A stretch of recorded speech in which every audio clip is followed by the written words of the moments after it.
TET DSC రాయబడినటువంటి విద్యార్థుల కొరకు సైకాలజీలో ఉన్నటువంటిది, మెథడాలజీలో ఉన్నటువంటిది కంపల్సరిగా ఒక మార్క్ వచ్చేటువంటి ఏరియా వైగాట్స్కి మరియు జీన్ పియాజే.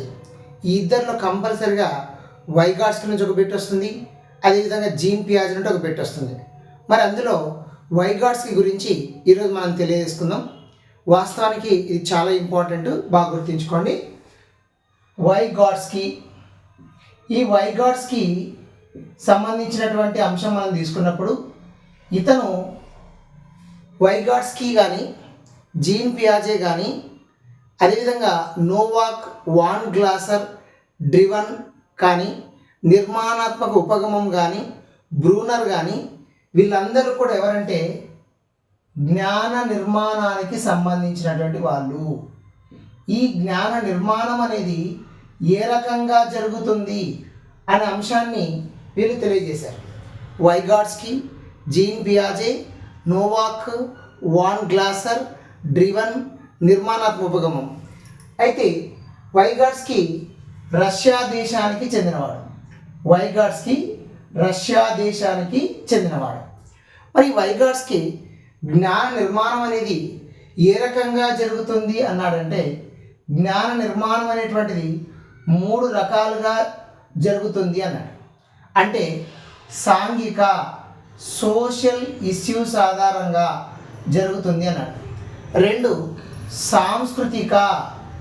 సాంస్కృతిక అంటే కల్చరల్ ఇష్యూస్ ఆధారంగా జరుగుతుంది అన్నాడు. 3 భాష ఆధారంగా, లాంగ్వేజ్ ఆధారంగా జరుగుతుంది అన్నాడు. ఈ 3 అంశాల ఆధారంగా వాళ్ళ జ్ఞాన నిర్మాణం జరుగుతుంది విద్యార్థులలో అని చెప్పి వైగాట్స్కి తెలియజేశారు. మరి ఇక్కడ ఈ వైగాట్స్కి ప్రతిపాదించినటువంటి సిద్ధాంతం ఏది అంటే, మనం బట్టి కొట్టాల్సిన అవసరం లేదు. సాంఘిక మరియు సాంస్కృతిక ఈ 2 అంశాలతో ఆయన ఒక సిద్ధాంతాన్ని కనుగొన్నాడు. దాన్నే సాంఘిక సాంస్కృతిక అభ్యసన సిద్ధాంతము అంటారు. సాంఘిక సాంస్కృతిక అభ్యసన సిద్ధాంతము. ఈ సాంఘిక సాంస్కృతిక అభ్యసన సిద్ధాంతాన్ని ఎవరు ప్రతిపాదించారు అంటే వైగాట్స్కి ప్రతిపాదించారు. వైగాట్స్కి ఎన్ని అంశాల మీద పరిశోధన చేశాడంటే 3 అంశాల మీద పరిశోధన చేశాడు: సాంఘిక, సాంస్కృతిక, భాష. మరి ఈ వైగాట్స్కి ఈ అభ్యసన సిద్ధాంతంలో ప్రధానంగా 3 అంశాల గురించి ప్రతిపాదించాడు. 1 ఎంకేఓ అని, 2 జెడ్పీడి అని, 3 స్కఫోల్డ్ అనేటువంటి అంశాలను ఇతని ప్రతిపాదించడము జరిగింది. ఇక్కడ మనకు చాలా ఇంపార్టెంట్. ఎంకేఓ అంటే అర్థం ఏంటంటే మోర్ నాలెడ్జబుల్ అదర్స్ అంటారు. మోర్ నాలెడ్జబుల్ అదర్స్ అని చెప్పడం జరుగుతుంది. మోర్ నాలెడ్జబుల్ అదర్స్ అంటే మామూలుగా విద్యార్థుల కంటే అధిక జ్ఞానం కలిగిన వాళ్ళు అని చెప్పేసి చెప్పడం జరిగింది. జెడ్పీడి అంటే అర్థం ఏంటంటే zone of proximal development. Zone of proximal development అని ఈ అంశాన్ని చెప్పడం జరిగింది. తెలుగులో దీన్ని ఏమని పిలుస్తారంటే సామీప్య వికాస మండలము అంటారు. సామీప్య వికాస మండలము అంటారు. ఇది జెడ్పీడి అంటారు. అదే స్కఫోల్డ్ అంటే అర్థం ఏంటంటే, స్కఫోల్డ్ అంటే సారువా అని పిలుస్తారు. సారువా అంటారు.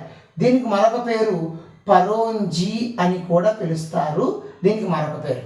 ఈ 3 అంశాలను ప్రతిపాదించిన వ్యక్తి ఎవరు అంటే వైగాట్స్కి. ఏ సిద్ధాంతంలో అంటే సాంఘిక సాంస్కృతిక అభ్యసన సిద్ధాంతంలో ప్రతిపాదించారు. మరి ఈ 3 అంశాలకు సంబంధించి ఆయన ఏ రకంగా చెప్పడం జరిగింది అనే అంశాన్ని మనం చూద్దాం. ఒక అంశం గురించి విద్యార్థికి కొంత తెలుసు, అదేవిధంగా ఆ విద్యార్థికి కొంత శిక్షణ ఇవ్వడం వల్ల, కొంత ట్రైనింగ్ తీసుకోవడం వల్ల కొంత తెలుస్తుంది. అదేవిధంగా అదే విద్యార్థి ఒక అంశం గురించి ఎంత శిక్షణ ఇచ్చినా కొంత తెలియదు అనేది అని చెప్పాడు. అందుకే దీన్ని ఏమంటాడంటే ఐ క్యాన్ డూ అంటాడు. ఐ క్యాన్ డూ, నేను చేయగలను, లేదా ఐ కెన్ నో సంథింగ్, నాకు కొంత తెలుసు. మరి ఒక విద్యార్థి ఈ మధ్యలో ఉంది కదా ఈ భాగం ఏమిటంటే జెడ్పిడి అంటారు. జెడ్పిడి, జోన్ ఆఫ్ ప్రాక్సిమల్ డెవలప్మెంట్. ఇక్కడ ఎవరుంటారంటే ఎంకేఓస్ అనేటువంటి వాళ్ళు ఉంటారు, మోర్ నాలెడ్జబుల్ అదర్స్ ఉంటారు. వాళ్ళు ఇచ్చేటువంటి కొన్ని స్కఫోల్డ్స్ ఆధారంగా, స్కఫోల్డ్ అంటే సారువ, స్కఫోల్డ్ అంటే కొన్ని సూచనలు, స్కఫోల్డ్ అంటే కొన్ని సలహాలు, స్కఫోల్డ్ అంటే కొన్ని టెక్నిక్స్. వాళ్ళు ఎంకేఓలు ఈ జెడ్పిడి కాలపరిమితిలో స్కఫోల్డ్స్ని ఆధారంగా చేసుకుని విద్యార్థులు వాళ్ళ యొక్క ప్రైమరీ మెంటల్ ఎబిలిటీస్ అంటారు. ప్రైమరీ మెంటల్ ఎబిలిటీస్ అని అంటారు. వీటిని ప్రైమరీ మెంటల్ ఎబిలిటీస్ అనేటువంటిది ప్రాథమిక మానసిక సామర్థ్యాలను వాళ్ళు వికసింప చేసుకుంటారు. ఈ పీరియడ్ చాలా చాలా ఇంపార్టెంట్. ఎంకేఓలు ఇచ్చేటువంటి స్కఫోల్డ్స్ ఆధారంగా జెడ్పిడి పీరియడ్లో వాళ్ళకి ప్రాథమిక మానసిక సామర్థ్యాలను వికసింప చేసుకుంటారు అనేది మనం ఇక్కడ గుర్తుపెట్టుకోవాలి. అంటే ఇక్కడ ఏంటి, I can do with help, I can do with help, ఇతరుల సహాయం చేత నేను చేయగలను అని. ఇక్కడ ఎవరు సహాయం చేసినా ఒక అంశం గురించి తెలుసుకోలేదు. ఐ కెనాట్ డూ అని చెప్పేసి సంథింగ్ అంటారు. ఇది ఆయన ఇచ్చినటువంటి ఒక ప్రత్యేకమైనటువంటిది, గుర్తుపెట్టుకోండి. ఫర్ ఎగ్జాంపుల్గా మనము ఒక అంశం ట్రైనింగ్ తీసుకుంటున్నాం అనుకోండి, కారు నేర్చుకుంటున్నాం అనుకోండి, కారు గురించి మనకు కొంత తెలుసు, ఆ కొంత తెలిసిన దాన్ని మనం ఇక్కడ తీసుకోవడం జరుగుతుంది. మరియు కారు నేర్పించేటువంటి వ్యక్తి ఆధారంగా మనము దాదాపుగా ఒక నెల పాటు 1 month పాటు మనం ఏం చేస్తామంటే ట్రైనింగ్ తీసుకుంటాం కారు నేర్చుకోవడంలో. ఆ 1 monthనే జెడ్పిడి అంటారు, జోన్ ఆఫ్ ప్రాక్సిమల్ డెవలప్మెంట్ అంటారు. కారు నేర్పించే వ్యక్తిని ఎంకేఓ అంటారు. వాళ్ళు ఇచ్చేటువంటి సలహాలు కానీ సూచనలు కానీ టెక్నిక్స్ను కానీ స్కఫోల్డ్స్ అంటారు. ఎంకేఓలు ఎంత ఎక్కువగా బాగుంటే వాళ్ళు అంత మంచి స్కఫోల్డ్స్ ఇస్తారు. అంత మంచి స్కఫోల్డ్స్ ఇస్తే ఆ జెడ్పిడి పీరియడ్లో వీళ్ళు ప్రాథమిక మానసిక సామర్థ్యాలు వికసింపడం జరుగుతుంది అని చెప్పాడు. అందుకే ఈ యొక్క వైగాట్స్కి ప్రకారము ఈ 3 అంశాలు చాలా ఇంపార్టెంట్గా గుర్తుపెట్టుకోవాలి. ఈ జెడ్పిడి అనేటువంటి పీరియడే మనకు సహాయం చేసే వ్యక్తులు ఇక్కడ ఎక్కువగా ఉంటారు అనేది గుర్తుంచుకోవాలి. ఎక్కువగా ఎగ్జామినేషన్కి వచ్చేది ఈ ప్రక్రియనే. అయితే మనం ఇక్కడ స్కఫోల్డ్ గురించి మనం మాట్లాడుకుంటే ఈ స్కఫోల్డ్స్ మనం 2 రకాలుగా చెప్పుకుంటాం. ఒకటి ఏమని చెప్పుకుంటామంటే, ఒకటి మనకు ఇన్స్ట్రక్షనల్ స్కఫోల్డ్, 2 సోషల్ స్కఫోల్డ్ అంటారు. ఇన్స్ట్రక్షనల్ స్కఫోల్డ్ అంటారు. ఇన్స్ట్రక్షనల్ స్కఫోల్డ్, 2 సోషల్ స్కఫోల్డ్ అంటారు. అంటే సూచనలు ఇచ్చేటువంటి సార్వ, సాంఘిక అంశాలు వచ్చేటువంటి సార్వ. ఈ సూచనల ఇన్స్ట్రక్షనల్ స్కఫోల్డ్ మీద పనిచేసిన వ్యక్తి ఎవరంటే బ్రూనర్ అంటారు. ఇక్కడ బిట్ ఇంపార్టెంట్, బ్రూనర్ అంటారు. మరి ఇన్స్ట్రక్షన్ స్కఫోల్డ్ మీద ఎవరు పనిచేశారంటే బ్రూనర్ పనిచేశాడని గుర్తుపెట్టుకోవాలి. మరి సోషల్ స్కఫోల్డ్ మీద ఎవరు పనిచేశారు అంటే ఇక్కడ వైగాట్స్కి పనిచేయడం జరుగుతుంది.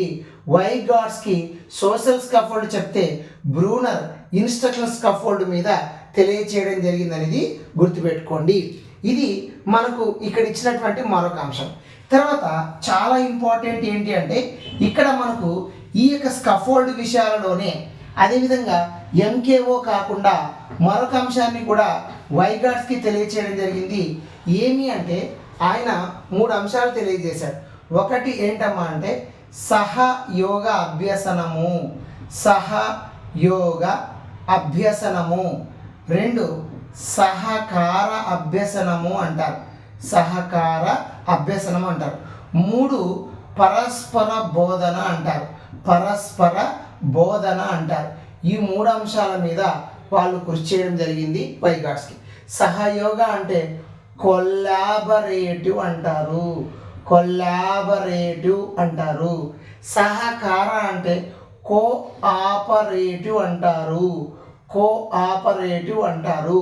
పరస్పర బోధన అంటే రెసిప్రోకల్ టీచింగ్ అంటారు, రెసిప్రోకల్ టీచింగ్ అంటారు. ఇక్కడ మనకు ఈ 3 అంశాల గురించి కూడా చెప్పాడు. చాలా సింపుల్.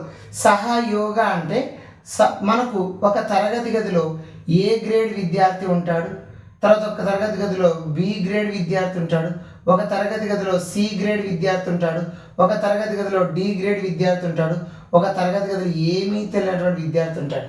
ఇలాంటి విద్యార్థులందరినీ కూడా ఒక గ్రూపుగా తయారు చేసి వాళ్ళంతకు వాళ్ళ అభ్యసనం చేయమంటే దాన్ని సహయోగ అభ్యసనము అంటారు, కొల్లాబరేటివ్ అంటారు. మరి సహకార అంటే ఈ గ్రూపుకి ఉపాధ్యాయుడు కానీ, తల్లిదండ్రులు కానీ, ఇతరులు కానీ, అదేవిధంగా ఏ ఇంటర్నెట్ కానీ లేదా ఇతర పేపర్ కానీ ఎవరో ఒకరు కోఆపరేటివ్ చేసి వాళ్ళు అభ్యసనం చేసుకుంటే దాన్ని సహకార అభ్యసనము అంటారు. సహకార అంటే ఇతరు వాళ్ళు యాడ్ అవుతారు, వాళ్ళంతకు వాళ్ళు అభ్యసనం చేస్తే దాన్ని సహయోగ అంటారు. ఇతరులతో అభ్యసనం జరిగితే సహకార అంటారు. కాబట్టి ఇది చాలా ఇంపార్టెంట్, గుర్తుంచుకోండి. మరి పరస్పర బోధన అంటే ఏంటి? పరస్పర బోధన అంటే దీన్ని మనకు రెసిప్రోకల్ టీచింగ్ అంటారు. ఇది చాలా ఇంపార్టెంట్, బాగా గుర్తుపెట్టుకోండి. పరస్పర బోధన అంటే చాలా చాలా ఇంపార్టెంట్. రెసిప్రోకల్ టీచింగ్ అంటారు. రెసిప్రోకల్ టీచింగ్ అని చెప్పడం జరుగుతుంది. రెసిప్రోకల్ టీచింగ్ అంటే పరస్పర బోధన అని చెప్పేసి పిలుస్తారు. ఈ యొక్క పరస్పర బోధనలో మనకు 4 అంశాలు ఉంటాయి. చాలా సింపుల్. PQRS గుర్తుపెట్టుకోండి చాలు. P అంటే ప్రిడిక్షన్ అని చెప్పేసి చెప్పడం జరుగుతుంది. ప్రిడిక్షన్ లేదా ప్రిడిక్టింగ్ అంటారు. Q అంటే క్వశ్చనింగ్ అంటారు. క్వశ్చనింగ్ అంటారు. అదేవిధంగా R అంటే ఇక్కడ R అంటే క్లారిఫయింగ్ అని గుర్తుపెట్టుకోవాలి. క్లారిఫయింగ్ అని గుర్తుపెట్టుకోవాలి. ఆర్ క్లారిఫయింగ్ అని గుర్తుపెట్టుకోవాలి. ఎస్ అంటే సమ్మరైజింగ్ అని గుర్తుపెట్టుకోవాలి. ఈ సింపుల్ లాజిక్ ఏంటి అంటే రెసిప్రోకల్ టీచింగ్లో మనకు ఎన్ని అంశాలు ఉంటాయంటే 4. PQRS. ఇక్కడ మీకు చూడండి, నేను వైగాట్స్కి చెప్పినటువంటిది కొంత తెలుసు ఒక అంశం మీద విద్యార్థులకు. జెడ్పీడీలో కొంత తెలుస్తుంది. జెడ్పీడీలో ఎవరు ఉంటారని చెప్పాను? ఎంకేఓలు ఉంటారని చెప్పాను. ఎంకేఓలు ఏమి ఇస్తారని చెప్పాను? స్కఫోల్డ్ ఇస్తారని చెప్పాను. ఆ స్కఫోల్డ్ ఏది తెలుసా? ఇక్కడ నేను ఇచ్చేటువంటి ఈ టెక్నికే మీకు ఇచ్చేటువంటి స్కఫోల్డ్. నేను ఇప్పుడు చెప్పిన పీరియడ్ ఒక 20 నిమిషాలు. ఈ 20 నిమిషాలే మీకు ఇచ్చిన జెడ్పీడీ. నన్ను ఎంకేఓ అని పిలుస్తారు.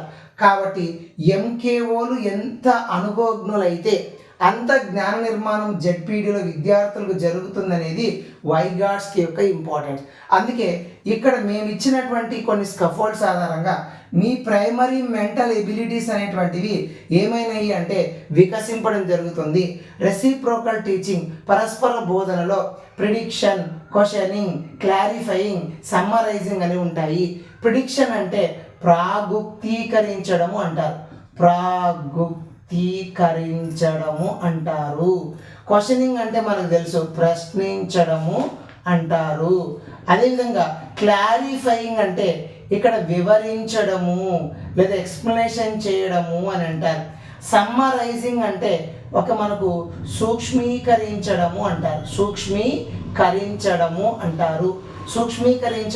అని అంటారు. ఈ 4 అంశాలు మనకు ఎలా జరుగుతాయంటే ఫస్ట్ ప్రిడిక్షన్ జరుగుతుంది. ఒక అంశం మీద ప్రిడిక్షన్ వేయాలి, ఊహించమని చెప్పాలి. ఆ తర్వాత క్వశ్చనింగ్ వేయాలి. ఆ తర్వాత విద్యార్థులకు క్లారిఫైయింగ్ చేయించాలి. అప్పుడు వాళ్ళ దానికి సంబంధించిన అంశాల మీద ఒకే సమ్మరైజింగ్ చేయాలి. ఇది ఒక మెథడ్. ఒకవేళ మళ్ళీ వాళ్ళకి జరగలేదనుకోండి, మళ్ళీ ఊహించమని చెప్పాలి, మళ్ళీ క్వశ్చన్ చేయాలి, మళ్ళీ క్లారిఫై చేయాలి, మళ్ళీ సమ్మరైజింగ్ చేయాల్సి ఉంటుంది. ఇది మనకు రెసిప్రోకల్ టీచింగ్లో ఉండేటువంటి 4 అంశాలుగా మనం చెప్పుకుంటాం. చాలా ఇంపార్టెంట్, గుర్తుపెట్టుకోండి. మనము ఇప్పుడు ఇక్కడ ఈ 4 అంశాల గురించి మాట్లాడడం జరిగింది. ఏది? సాంఘిక సాంస్కృతిక అంశాల గురించి ఇక్కడ డిస్కస్ చేసాం. మరి మిగిలింది ఏంటి మనకి ఇక్కడ? భాష. ఈ భాష గురించి వైగాట్స్కి మనకు 3 విషయాలు చెప్పాడు. 1 ఎస్, 2 పి, 3 ఐ. ఎస్ అంటే ఏమంటామా? సోషల్ స్పీచ్ అంటారు. సోషల్ స్పీచ్ అంటారు. అదేవిధంగా పి అంటే ప్రైవేట్ స్పీచ్ అంటారు. ప్రైవేట్ స్పీచ్ అంటారు. ప్రైవేట్ స్పీచ్ అంటారు. ఐ అంటే సైలెంట్ ఇన్నర్ స్పీచ్ అంటారు. సైలెంట్ ఇన్నర్ స్పీచ్ అంటారు. ఇన్నర్ స్పీచ్ అంటారు. ఇన్నర్ స్పీచ్ అంటారు. ఇది చాలా ఇంపార్టెంట్.